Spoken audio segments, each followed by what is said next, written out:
Salut à toutes et à tous et bienvenue sur Versatile Training, la chaîne où l'on explore le mouvement pour aller bien au-delà de la simple performance.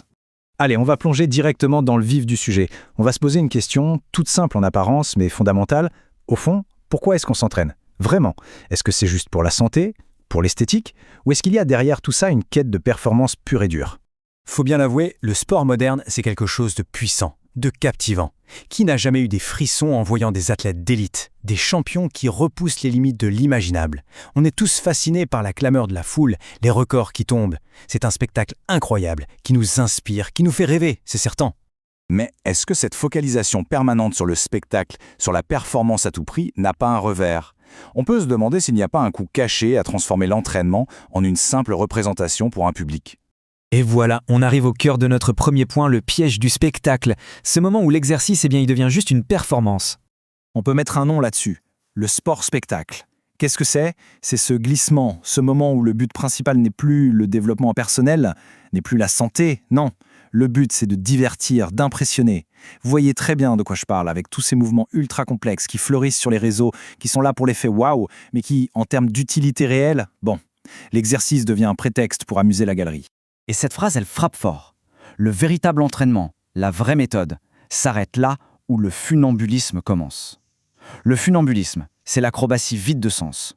C'est ce moment précis où le but utile, le but noble, est sacrifié sur l'autel du spectacle. C'est là qu'on perd toute l'essence de la pratique.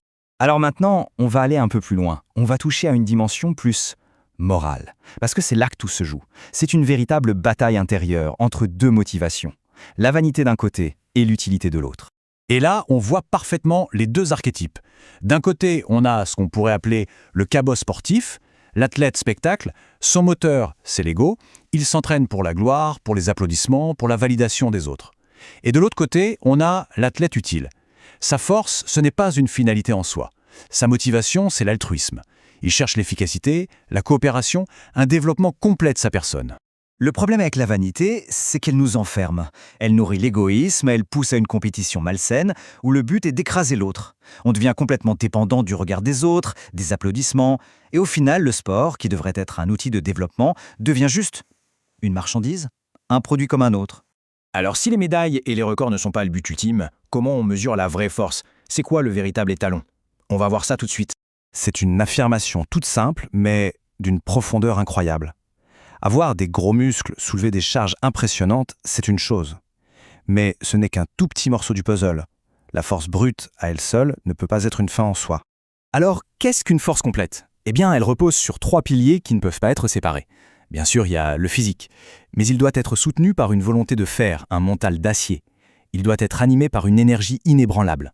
Et surtout, il doit être guidé par un idéal généreux, un but qui nous dépasse complètement. Cette phrase, elle résume absolument tout. Sans ces qualités mentales et morales pour la guider, la force physique est vide de sens. Pire, elle peut même devenir nuisible. C'est la direction qu'on lui donne qui lui confère toute sa valeur. Ok, on a vu le pourquoi. Maintenant, passons au comment. Comment, concrètement, on peut cultiver cette force qui a du sens? Comment on la met en pratique dans nos vies? J'adore cette métaphore. Il faut voir sa force, ses capacités physiques, comme une boîte à outils. La vraie question, ce n'est pas d'avoir les outils les plus gros ou les plus brillants, non. La vraie question, c'est qu'est-ce que je vais construire avec ça?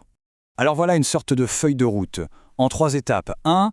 Définir sa mission. Ça veut dire trouver son pourquoi, un but qui est plus grand que notre petite personne. 2. Viser la polyvalence, c'est hyper important. Ne pas s'enfermer dans une seule spécialité, mais devenir un athlète complet. Et enfin 3, le plus important, mettre cette force au service de quelque chose de plus grand. Et vous l'aurez compris, être polyvalent, être versatile, comme le nom de la chaîne, c'est la clé pour devenir vraiment utile, pour soi-même et pour les autres. C'est ça l'entraînement au-delà du spectacle. Alors, pour finir, je vous laisse avec une question. Une question à méditer, peut-être la prochaine fois que vous vous entraînerez.